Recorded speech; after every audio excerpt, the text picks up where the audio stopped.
रमज़ान ये सिर्फ एक महीने का नाम नहीं है, ये अपने आप में एक कहानी है। एक ऐसी कहानी जो आज से 1400 साल पहले एक रात से शुरू हुई और जिसने सचमुच इतिहास का रुख मोड़ दिया। तो चलिए आज उसी रात की कहानी जानते हैं जो आज एक ग्लोबल फिनोमिनन बन चुकी है। चलिए कहानी की शुरुआत करते हैं। साल 610 ईस्वी। मक्का के पास हिरा की गुफा का वो सन्नाटा, और उसी खामोशी में एक आवाज गूंजती है, पढ़ो। जी हां, ये वो पहला शब्द था जो पैगंबर मोहम्मद को ईश्वरीय संदेश के तौर पर मिला, और इसी एक शब्द ने उस सिलसिले की बुनियाद रखी जिसने दुनिया को हमेशा के लिए बदल दिया। ठीक है, तो इस सफर में हम क्या क्या देखने वाले हैं? हम जानेंगे कि कैसे एक रात ने इतिहास बदला, फिर देखेंगे कि रोजे रखने का हुक्म कैसे और क्यों आया। इसके बाद हम इसके गहरे मतलब को समझेंगे, दुनिया पर इसके असर को देखेंगे और आखिर में बात करेंगे कि आज इसकी विरासत क्या है। तो हम सबसे पहले बात करते हैं उस एक रात की जिसे लैलतुल कद्र यानी शक्ति की रात या कद्र की रात भी कहते हैं। ये वही पल था जब कुरान की पहली आयतें इस दुनिया में उतरीं और एक नए अध्याय की शुरुआत हुई। और जानते हैं सबसे दिलचस्प बात क्या है? ये सब कितनी तेजी से हुआ। सोचिए, 610 ईस्वी में पहला संदेश आता है। कुछ ही सालों बाद 622 के आसपास मुसलमान मक्का से मदीना हिजरत करते हैं, और वहां पहुंचने के सिर्फ 2 साल के अंदर 624 ईस्वी में रमजान के रोजे को इस्लाम का एक जरूरी हिस्सा बना दिया जाता है। तो सवाल ये उठता है कि रोज़ा इस्लाम का इतना ज़रूरी हिस्सा बना कैसे? मदीना में सेटल होने के बाद ईश्वर की तरफ से रोज़े को एक औपचारिक रूप दिया गया, और इसे सिर्फ एक परंपरा नहीं बल्कि इस्लाम के सबसे मजबूत स्तंभों में से एक बना दिया गया। तो ये सिर्फ एक रस्म नहीं थी, ये एक सीधा हुक्म था। कुरान की इस आयत के नाजिल होने के बाद रोज़ा रखना हर मुसलमान के लिए फ़र्ज़ यानी ज़रूरी हो गया, और मकसद एकदम साफ था, तकवा हासिल करना यानी खुद पर कंट्रोल और अनुशासन सीखना। वैसे ये समझना भी ज़रूरी है कि उपवास या रोज़ा रखना कोई बिल्कुल नई चीज़ नहीं थी।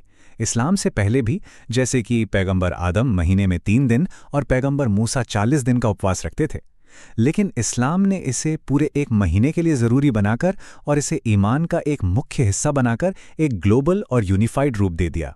तो रोज़े का असली मकसद क्या है? क्या इसका मतलब सिर्फ सुबह से शाम तक भूखे प्यासे रहना है? नहीं, बिल्कुल नहीं। इसके पीछे एक बहुत गहरा आध्यात्मिक और शारीरिक मकसद छिपा है। देखिए, रमज़ान शब्द का मतलब ही कितना गहरा है।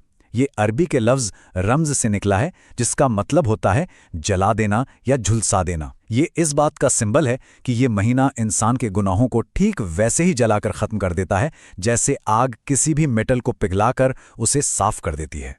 तो असल में ये एक पूरी की पूरी ट्रेनिंग है, एक मौका है आध्यात्मिक शुद्धि का, जिससे पिछले गुनाह माफ होते हैं।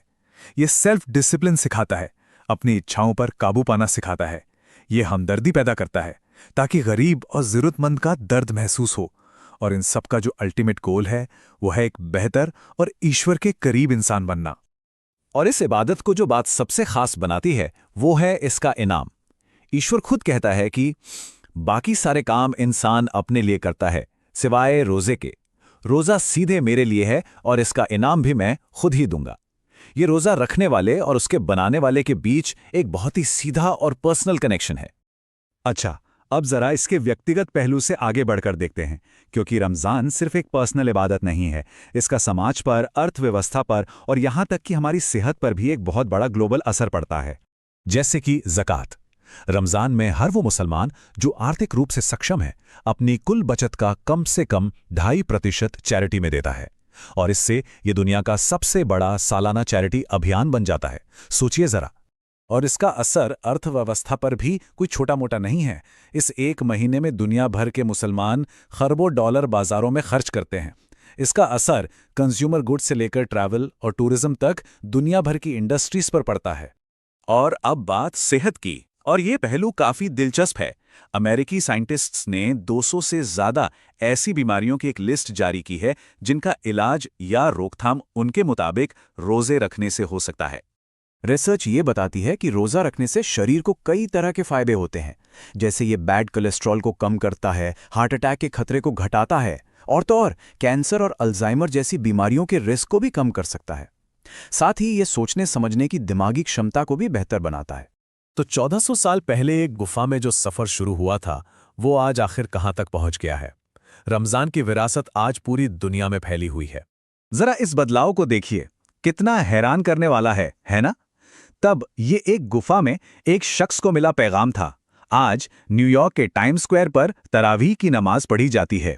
तब ये एक छोटे से समुदाय के लिए नया हुक्म था। आज लंदन और पेरिस जैसे शहरों में बड़े बड़े रमजान बाजार सजते हैं। तब खजूर और पानी से रोजा खोला जाता था। आज ये 1.8 अरब लोगों की साझा परंपरा बन चुकी है। तो कुल मिलाकर हम ये कह सकते हैं कि रमज़ान एक लम्हे से शुरू हुआ जिसने एक इंसान की ज़िंदगी बदल दी, और आज ये एक ऐसा महीना बन चुका है जो हर साल पूरी दुनिया में समाजों को, अर्थव्यवस्थाओं को और अनगिनत लोगों की ज़िंदगियों को एक पॉजिटिव तरीके से बदलता है। और ये पूरी कहानी हमें एक बहुत गहरे सवाल के पास लाके छोड़ देती है कि कैसे एक महीने का त्याग और अनुशासन किसी के पूरे जीवन के विकास और बेहतरी की नींव रख सकता है। इस पर ज़रूर सोचिएगा। रोजा या उपवास, हम सब जानते हैं इसके बारे में, है ना? लेकिन क्या कभी सोचा है कि इसकी शुरुआत हुई कहाँ से?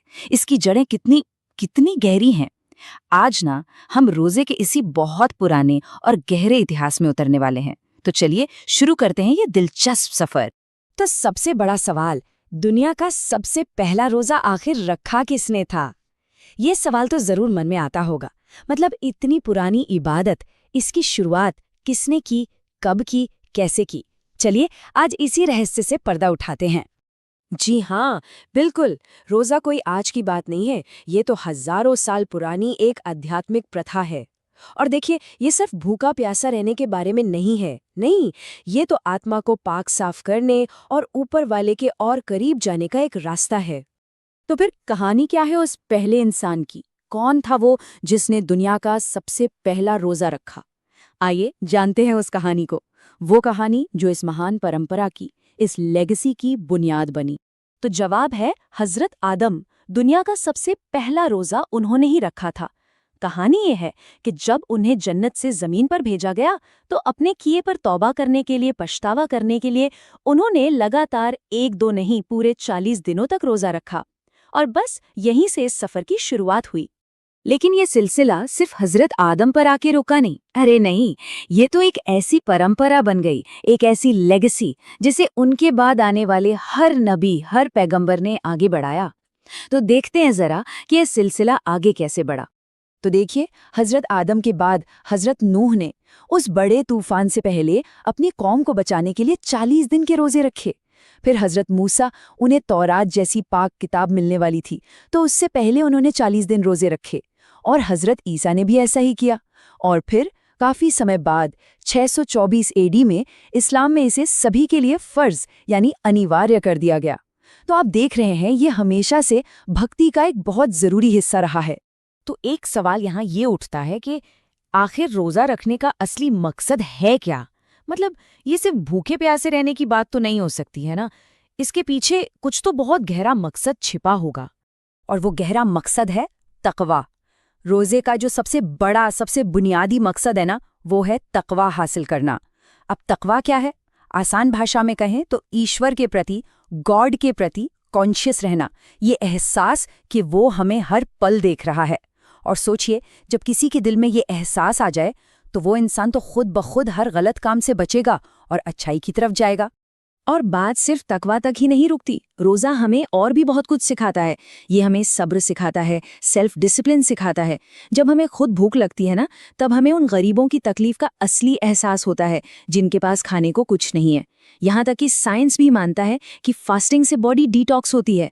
ये हमारी अपनी इच्छाओं पर, हमारे डिजायर्स पर काबू पाने और ऊपर वाले से हमारे कनेक्शन को और मजबूत करने का एक जबरदस्त जरिया है। यहाँ एक बड़ी दिलचस्प बात बताता हूँ। क्या कभी सोचा है कि दुनिया भर में रोजे का टाइम कितना अलग अलग हो सकता है? मतलब नॉर्वे जैसी जगहों पर लोगों को 20 से 22 घंटे का रोजा रखना पड़ सकता है, सोचिए। और वहीं दूसरी तरफ चिली जैसी जगहों पर यह सिर्फ 10-11 घंटे का होता है। ये सारा खेल सूरज की रोशनी का है। अच्छा, तो फिर एक सच्चे रोजे की पहचान क्या है? क्या सिर्फ खाने पीने से खुद को रोक लेना काफी है? नहीं, बिल्कुल नहीं। इसकी जो रूह है, जो आत्मा है, वो बहुत गहरी है। ये असल में हमारे बर्ताव, हमारे कैरेक्टर को पाक साफ करने के बारे में है। और इस बात को ना एक हदीस यानी पैगंबर मोहम्मद का कथन बहुत खूबसूरती से समझाता है। उसमें कहा गया है कि अगर कोई इंसान रोज़ा तो रख ले, लेकिन झूठ बोलना और गलत काम करना ना छोड़े, तो अल्लाह को उसके भूखे प्यासे रहने की कोई ज़रूरत नहीं है। मतलब साफ है, असल रोज़ा तो ज़बान का है, आंखों का है, हमारे कर्मों का है। अब जरा इस नंबर को देखिए, 60। ये एक बहुत बहुत अहम नंबर है, खासकर उन लोगों के लिए जो रोजे को हल्के में लेते हैं। जानना चाहेंगे क्यों? वो इसलिए क्योंकि अगर कोई बिना किसी ठोस वजह के जानबूझकर अपना रोज़ा तोड़ देता है तो उसकी सज़ा बहुत सख्त है। इसके कफ़ारे यानी पेनल्टी के तौर पर या तो उससे लगातार 60 दिन के रोज़े रखने होंगे, सोचिए नॉन स्टॉप 60 दिन, या फिर 60 ज़रूरतमंद लोगों को खाना खिलाना होगा। तो इससे आप अंदाज़ा लगा सकते हैं कि इस इबादत को कितनी गंभीरता से लिया जाता है। ठीक है, तो सजा की बात हो गई। अब बात करते हैं इनाम की, उस आखिरी और सबसे बड़े इनाम की, उस स्पेशल ऑनर की जिसका वादा उन लोगों से किया गया है जो पूरी ईमानदारी और सच्ची नीयत से रोजा रखते हैं। कहा जाता है कि जन्नत में यानी स्वर्ग में एक बहुत ही खास दरवाज़ा है, एक ऐसा दरवाज़ा जो किसी और के लिए नहीं खुलेगा। वो सिर्फ और सिर्फ उन लोगों के लिए रिजर्व है जिन्होंने दुनिया में रोजे रखे थे। और उस दरवाजे का एक नाम भी है, अर्रय्यान। बताया गया है कि क़यामत के दिन एक आवाज़ आएगी, पूछा जाएगा रोज़ेदार कहाँ हैं, और तब सिर्फ वही लोग उस दरवाजे से जन्नत में जाएंगे। और जैसे ही आखिरी रोज़ेदार अंदर जाएगा, वो दरवाज़ा हमेशा हमेशा के लिए बंद कर दिया जाएगा, किसी और के लिए नहीं खुलेगा। ये अपने आप में रोज़े की अहमियत और उसके इनाम का कितना पावरफुल सिंबल है ना? वाकई ये सोचने पर मजबूर करता है।